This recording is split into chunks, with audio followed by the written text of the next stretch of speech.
Alright guys, welcome back. We're going to talk about the Oregon controversy here.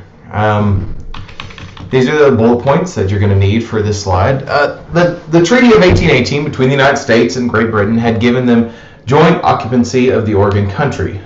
In the early 1840s, as the settlers began to arrive in Oregon country via the Oregon Trail, tension rose between these two countries. You can imagine both people are living in the same room. It's like two completely different people sharing an apartment together. The area in dispute was northwest segment of present-day Washington. The British wanted to remain in this area because of its lucrative fur trading business with the Hudson Bay Company, and the U.S. felt this territory was part of their quote-unquote manifest destiny and believed it just had to be claimed. They wanted to go all the way up to 45 degrees, 40 minutes north. During his presidential campaign, President Polk promised the United States they would go to 40. But after the election, he argued for a compromise with Britain and said, let's go to the 49th parallel. Expansionists in Congress refused to compromise and used the term or the slogan 54-40 or fight. So this implied the United States would either get their land or go to war with Britain. As the likelihood of war with Mexico grew, President Polk didn't really want to fight a war on two fronts and the third war with England, or the British, within 70 years. So Polk therefore decided to work towards a compromise. This is where we get the Oregon Treaty of 1846. It was a peaceful end to the dispute. So the present-day boundary that we have for the United States is at the 49th parallel. You need to write that down. In 1846, we went to the 49th parallel. Now we get to the good stuff, all right? Texas. So after Mexico won its independence from Spain in 1821, Texas became part of Mexico. During the 1820s, between 25,000 and 30,000 United States settlers established colonies in Texas with the permission of the Mexican government. They had some stipulations, had to sign off and say they were Catholic, speak Spanish, a couple other things. In 1830, however, Mexican officials stopped allowing Americans to move into Texas because they felt like America was slowly invading Mexico. Mexico began to change its laws. So first off, they stopped allowing Americans in. Then they increased the settlers' property taxes. They raised tariffs on the goods that were being imported from the United States. They prohibited slavery. And they demanded that settlers either raise cattle or grow corn or grain rather than cotton. Okay, all of those things were in high demand at this time. But for the most part, settlers just ignored these laws, and the relationships between these new settlers, the United States and Mexican government began to get worse. So after General Antonio Lopez de Santa Anna became Mexico's dictator in 1834, American colonists revolted. They said, hey, we've had enough of this. They succeeded in overtaking San Antonio, but Santa Anna's army marched in to reclaim the town. The American revolutionaries took refuge in what is the Alamo, an old Spanish mission in the central part of San Antonio, and the Mexican began to attack the Alamo, and this attack lasted from February 23rd until March 6th, 1836, ending in a Mexican victory and the death of the Americans in the Alamo. Inspired by a desire to avenge the defeat of the Alamo, and with the rallying cry of "Remember the Alamo," the American Texan Army regrouped under the command of Sam Houston. You need to write that name down, very important. And they successfully defeated Santa Anna and his army at the Battle of San Jacinto on April 21st, 1836. Following this battle, Texas became an independent republic. Of course, as soon as they did, they began to seek annexation to the United States. In the first national election of the Texas Republic, the Texans voted to become a part of the United States. This vote proved controversial since Texas allowed slavery. The South approved of Texas joining the Union, but the North did not. So Texas remained an independent republic for decades. In 1845, the U.S. Congress and President Polk agreed to annex Texas to the United States, and Texas residents approved a new state constitution. After considerable debates in Washington, Texas became the 28th state in December 1845. After Texas gained the statehood, the U.S. and Mexico continued to argue over its boundaries. Mexico broke off diplomatic relations with the U.S., which had made clear its intentions to acquire additional Mexican territory. One major dispute involved the border between Texas and Mexico. The U.S. claimed that the Rio Grande as Texas's southern boundary, but Mexico declared it was much further north to the Nueces River. In the U.S., they demanded that Mexico pay for the deaths of American citizens and property damage that it had allegedly caused since Texas independence. What happened is President Polk and a few other people had sent soldiers down to the border, what America and the United States of America called their border, and Mexico sent people to what they called their border. So there was a section there where both people had military soldiers, and both soldiers ended up attacking each other. The United States said, well, since you killed our men and you refused to obey what we say is our border, let's go ahead and go to war. So, coupled with an increasing sense of manifest destiny, the United States escalated and declared war. After diplomatic efforts had failed in 1846, Polk ordered Major General Zachary Taylor to advance on the Rio Grande. Mexican troops made a surprise attack on a small group of American troops just north of the Rio Grande, giving Polk an excuse to ask him for a declaration of war. Polk argued to Congress that Mexico had invaded American soil. Although Mexico claimed that the land was theirs, really, Congress went ahead and declared war on May 13, 1846. The United States won most of the battles in the Mexican-American War, but the war ended with the Treaty of Guadalupe Hidalgo. It was signed on February 2nd, 1846. Mexico agreed to give the United States the land that would become, these are important, California, Nevada, Utah, parts of Wyoming, Colorado, Arizona, New Mexico. In this treaty, the United States gained more than 525,000 square miles of territory.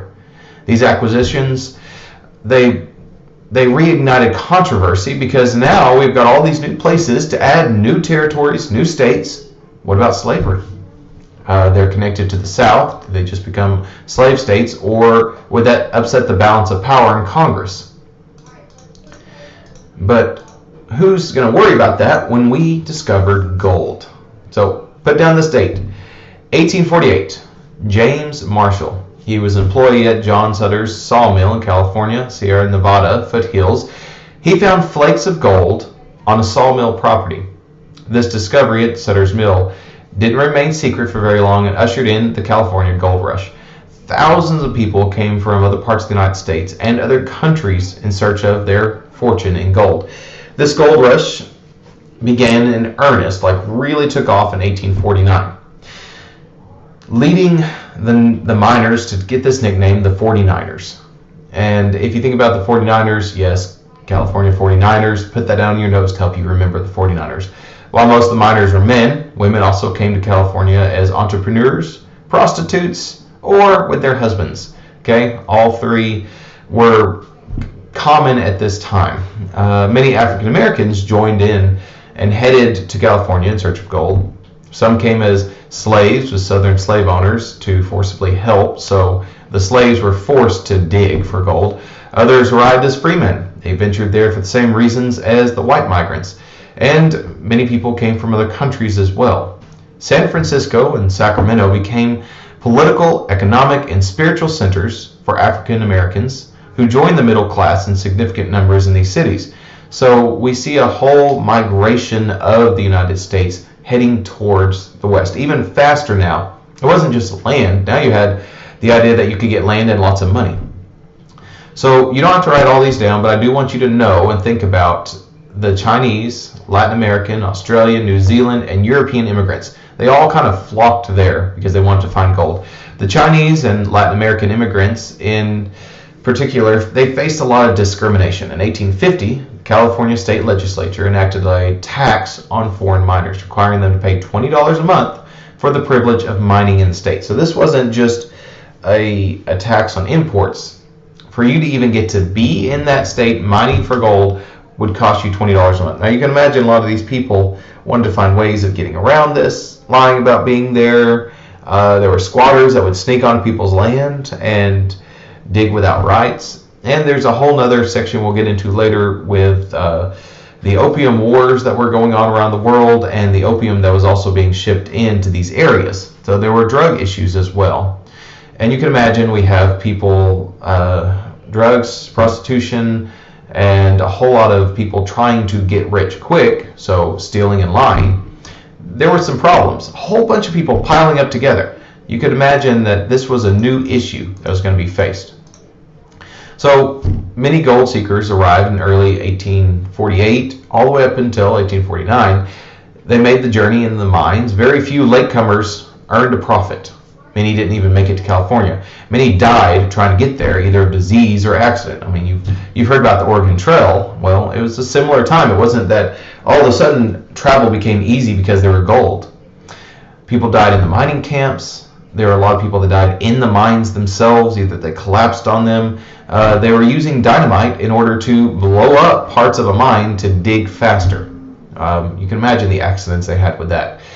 So California's economy grew very rapidly and just boomed because of this gold rush. San Francisco and Sacramento transformed from sleepy little towns to giant urban centers. California became a state in 1850 and quickly rose to major national and international importance. This prominence led to a push toward improving transportation to the West Coast, including plans for transcontinental railroad, which was completed in 1869. So put that down. Transcontinental Railroad, that's really what connected to California. The economic activities pushed Native Americans off their traditional land and increased their susceptibility to disease, starvation, and attacks. Once again, who gets the bad end of the deal? Well, we're looking at Native Americans. There was another thing. There was a lot of issues with the environment. Okay? We had mining residue. We had gravel and toxic chemicals were being used. They polluted the streams and lakes. They also destroyed habitats. They were just mining and stripping up all the soil. They had erosion issues. Another thing that was common in these towns is there'd be just horrible roads. They would throw up houses as quickly as possible. And we can do some more research into it on your own, but you've just got to know that it was a bad environment for these people. All right, you can look through these questions on your own. We'll talk about those in class a little bit later. Now, transportation communication. This is what changed our country. So until the 1830s, steam-driven boats along the canals or rivers made for the most efficient method of transporting goods. This began in the 1830s. Railroads began to grow. They had canals, owing to the advantages such as increased safety, greater cost efficiency, more manufacturing, and the ability to operate in freezing conditions. Because if you think about it, animals can only be outside in certain conditions. So if it is below freezing, certain animals can't be out for that many hours. And if your animal happens to die, you probably follow pretty quickly after that. So these railroads made a huge difference to society. In fact, you could be on a train, and some of the trains even had wood-burning stoves on the trains themselves, in the cars where you would ride, and that way you could stay warm as you're traveling. Of course, sometimes they caught on fire, sometimes the trains themselves blew up. They weren't all that safe. So from 1830, the Baltimore and Ohio B&O Railroad carried both passengers and goods from Baltimore to the Ohio River. As the first common carrier railroad, it would grant access to anyone who could pay. At first, East to West Railroad, it facilitated transportation and communication between East Coast urban areas and the western, hinterlands. For many years, the B&O used the slogan, linking 13 great states with nation. The railroad construction boom in the 1830s and the 1860s depended greatly on the government's support. So we needed the government to push. Also, we're going to talk about standardization. When we look at our railroads, we have one size track. We have roads that are a certain size. At this time, whoever built their road or their railroad built it to fit whatever cart they built or engine they built. And so there's no standardization yet. Politicians such as Henry Clay, all right, we know this guy, Henry Clay, he advocated strong federal support. Obviously, he liked big government. He wanted canals and railroads built. This made Clay and like-minded politicians popular in Ohio and other western areas. While the expansion of the railroads helped facilitate communication between various parts of the country, this man right here, write his name down, Samuel Morse, he invented the telegraph in 1837. This improved life immensely, at least for you. Without this guy, there would be no Facebook, Instagram, Twitter, anything that allows you to communicate quickly. He is the one who spearheaded this idea of moving information electronically at a high speed. What do you need to know about him? Well, instead of through standard transportation, telegraph allowed people to send cables, or wires is what they would call them, or telegrams. And in 1843, Congress allocated $30,000 for the first telegraph line from Baltimore to the Capitol building. By 1850, telegraph lines connected many parts of the East Coast, allowing people to communicate instantly long distances for the first time. Telegraph communication didn't really expand into the western frontier until about the 1850s. Now, Industrial Revolution. Industrial Revolution, there was an increase in the rate of technological innovations. Everyone started to invent stuff. We had Eli Whitney invented the cotton gin in the 18th century, which allowed the cotton industry to boom. Of course, it also caused slavery to continue and boom as well. Thomas Blackard's 1819 invention of a new type of lathe. Okay, this is a machine tool allowing for cutting metal into irregular shapes, making production of weapons and other machines and parts easier. So this guy allowed them to make parts for guns a lot faster. High-pressured steam engines, okay, in the 19th century, they allowed for faster boats, railroads, transportation, and the power to have energy and access to power in a factory, which was pretty cool at the time. This industrial growth began to skyrocket in the 1830s, particularly in the Northeast. Entrepreneurs built factories to manufacture an increased array of consumer goods. So textile industry, clothing, write that down, textile. You need to know that word. They began to blow up as well and just expand across the United States. There's another thing, and this was the international demand for manufactured clothes. It relied on the South's cotton industry and its slave labor to provide the raw material. So think of this huge boom, this huge industry, and we're still leaning on slavery. All right, Lowell, Massachusetts. So the growth of the textile industry led to the creation of what they call factory towns. These revolved often around textile factories, mills, or even meat packing towns is what they would call them, where they would package meat, they would slaughter animals, and we'll talk about that in a little bit. There are some major issues. The most famous industrial town that began to develop around this period was Lowell, Massachusetts, sometimes called the cradle of the American Industrial Revolution. So put that down, cradle of Industrial American Revolution. Entrepreneur F.C. Lowell had built a textile mill, Waltham, Massachusetts, immediately after the War of 1812. This mill incorporated a system by which young women, known as mill girls, worked in textile factories while living in company-owned boarding houses. This system became known as the Lowell system.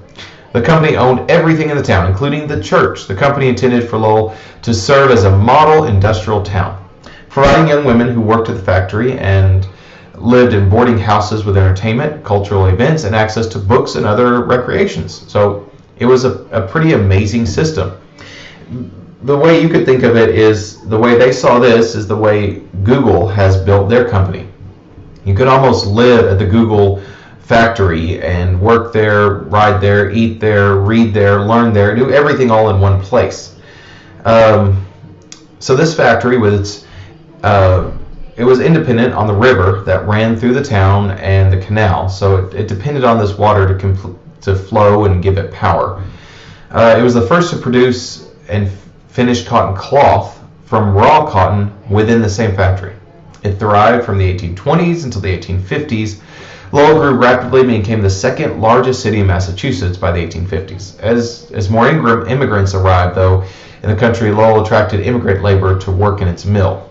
This began to change the shape of what these factories were looking for, because now some of them weren't as interested in creating a great environment because people want to work there no matter what. They're coming from horrible situations in countries where they might be starving to death because they didn't have any potatoes left. And then they could lower the cost. They could pay people less because there were people just begging for work. And this began to change the environment.